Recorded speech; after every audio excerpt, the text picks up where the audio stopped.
Good afternoon. So today, 3 hot tips for improved cash flow.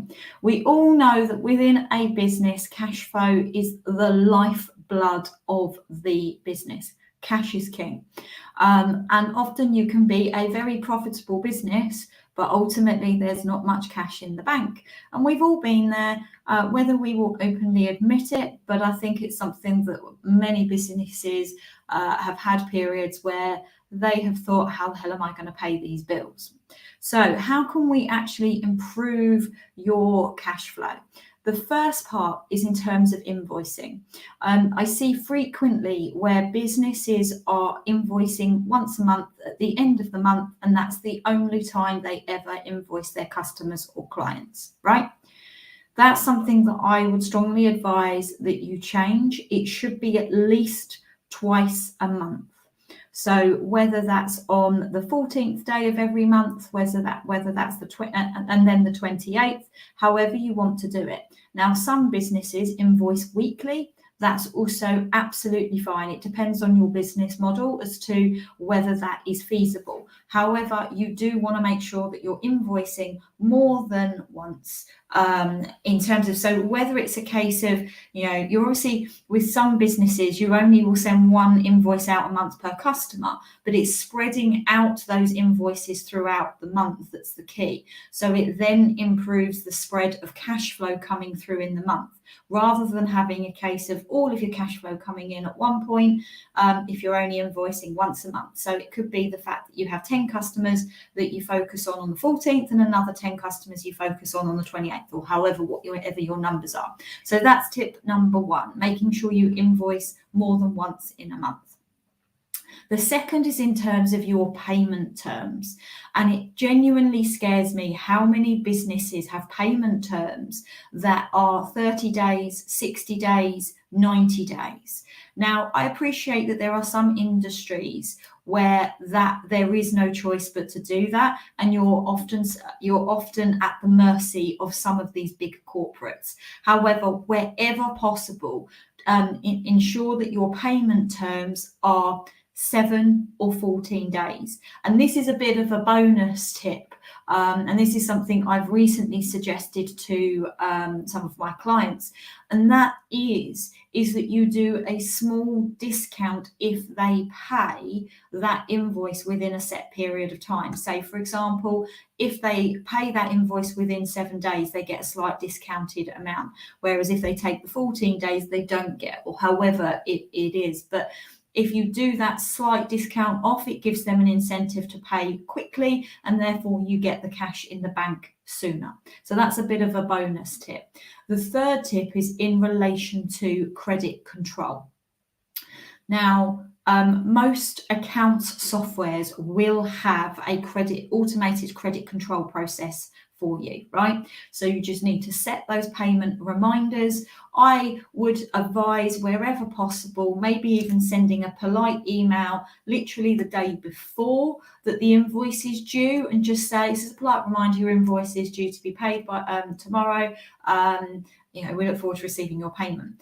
And then having one again on the 7 days after it was due, 14 days after it was due, 21 days, etc. And, in each email getting stronger as you kind of go through the process.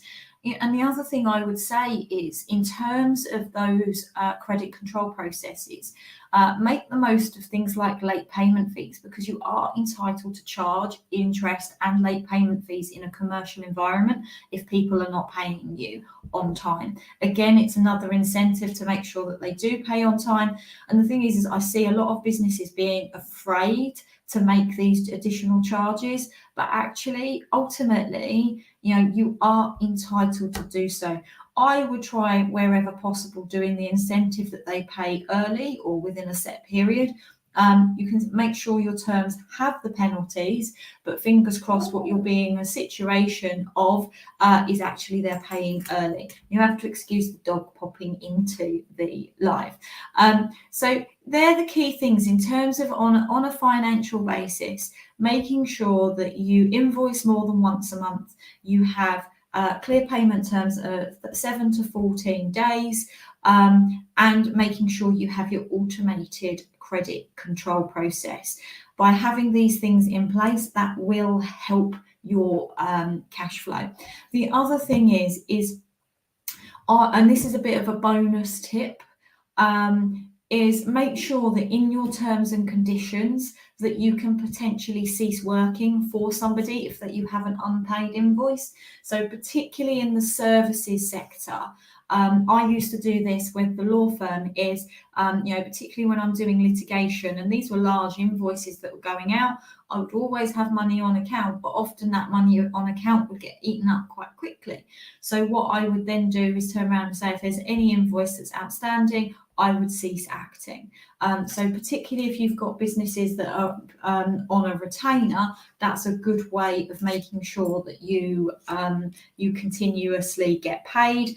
Same in terms of, like, for example, if you are invoicing weekly to a business because you're providing a service on that frequent basis, and you've got 2, 3, 4 weeks worth of invoices outstanding, then make sure that you state that you can cease those services. I think with products based, you can then do a retention of title clause. This in essence means that you can go and rip out the products that you've installed if they haven't paid you within a set period of time. Now, these are all very kind of worst case scenario type clauses, but I think it's also important now that you enforce these types of clauses, and I know that often it can be a bit of a scary situation. So that's where somebody has to take accountability and responsibility and say, right, this money is owed to us. If the automated process hasn't worked, then you need to pick up the phone. You need to be actually speaking to people and putting pressure on, because ultimately you're entitled to those funds. Now, I know we all have those moments where we're struggling with cash, and it could be, and I've had this time and time again, and I get really frustrated because I've had situations where I'm due to pay certain invoices, and basically if your clients don't pay you, you then can't pay your suppliers, etc. And it has this knock-on effect through the chain. And I think it's wherever possible, if you're looking at the role reversal of that, of where you're you might be in a situation where you need to pay your suppliers and you are waiting on cash.